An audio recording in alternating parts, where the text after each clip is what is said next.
So we've learned that React takes care of DOM changes for us using something called virtual DOM. We learned that we build websites with components and this idea of unidirectional data flow, where data only flows one way so that it's easier to debug our code. Then the final thing that really made React stand out is this idea of, hey, I'm just the UI. The rest is up to you. What do I mean by this? Well, remember how with Angular, it came with all these things built in? That is AngularJS. It was a framework, and a framework is kind of like a whole kitchen. It gives the developers all the tools necessary to build an application.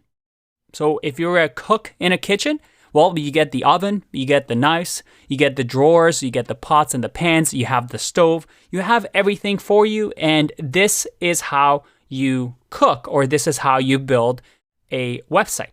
It's very opinionated.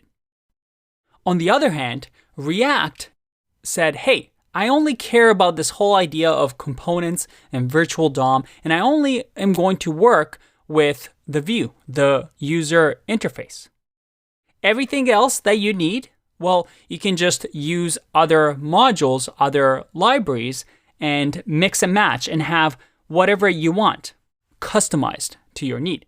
So it was a library, a UI library, which is not like a kitchen. It's more like, let's say, the stove.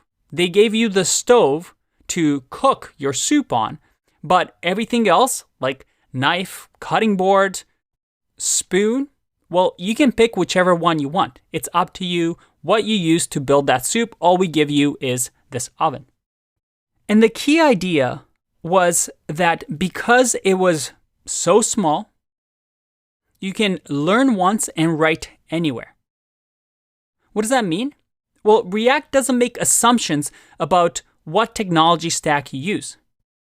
All we give you is, hey, here is this idea of components of a blueprint that we can use a massive JavaScript object to make changes. And here's also a robot that, well, interacts with the DOM and makes changes for you. But because of this, we actually are able, because it only focuses with the UI, we're actually able to move React to other places other than, well, let's say the web. For example, we now can have different robots that interact with different views, and all they need is this main React library or blueprint of how to, well, look at a JavaScript object and say, hey, change this UI. So now you could have things like React Native, and this little robot can look at this blueprint and say, change the view in a iOS app, an Android app, and although it might not know anything about the DOM, it only needs to know about views in a mobile app. You also have things like React 360, which is VR apps.